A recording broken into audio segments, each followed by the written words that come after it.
Good morning, everyone. Welcome to Trading Basics Part 2, Lesson number 3, Short Selling. This is a very interesting and important concept as well as techniques in trading.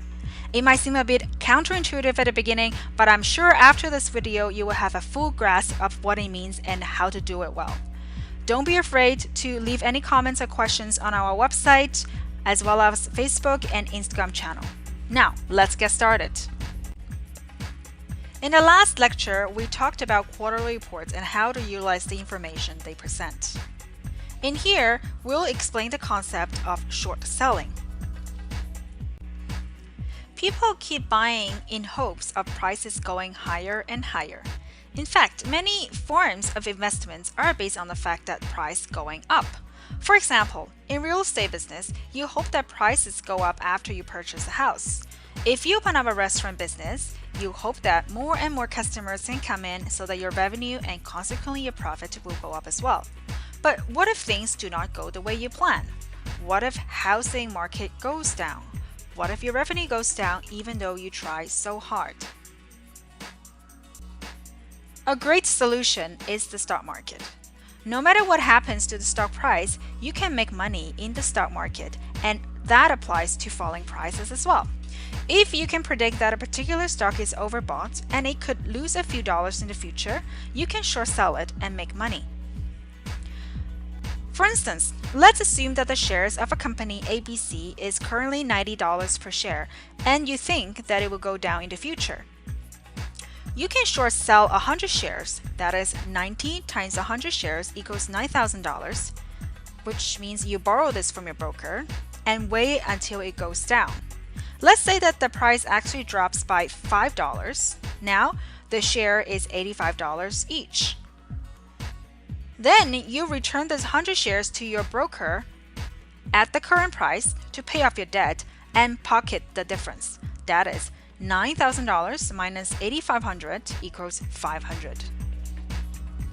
However, if your prediction is wrong and the price does not go down, let's say that it actually goes up to $95 in 2 days, then you will have to pay 100 shares at $9,500 in total and give it to your broker to repay your debt. This way, you actually lose $500.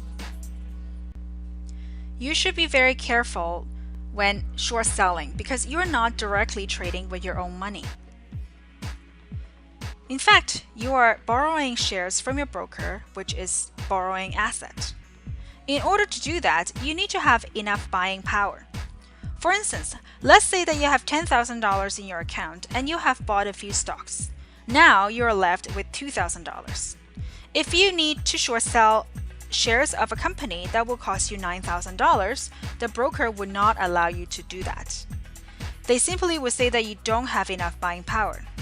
So even when you have $2,000 in your pocket and even when you're just borrowing, the broker won't feel confident that you can pay him or her back as they need to make sure that they are covered in case things go sideways.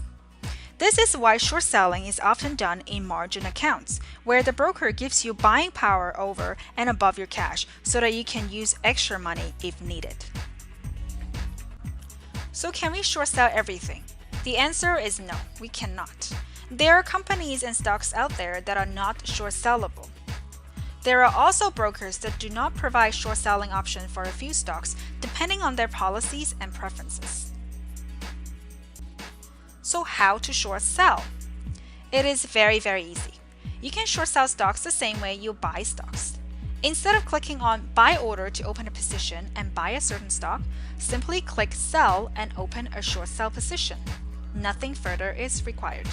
As long as you have buying power and the stock is short sellable, you can sell a particular stock right off the bat and wait and hope the stock's price going down so that you make money off a falling price.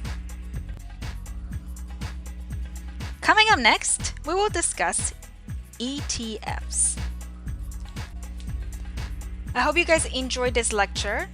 Again, if you want to find out more about short selling, visit www.marketnewbie.com or leave questions and comments on our Facebook and Instagram channel. See you in the next lecture.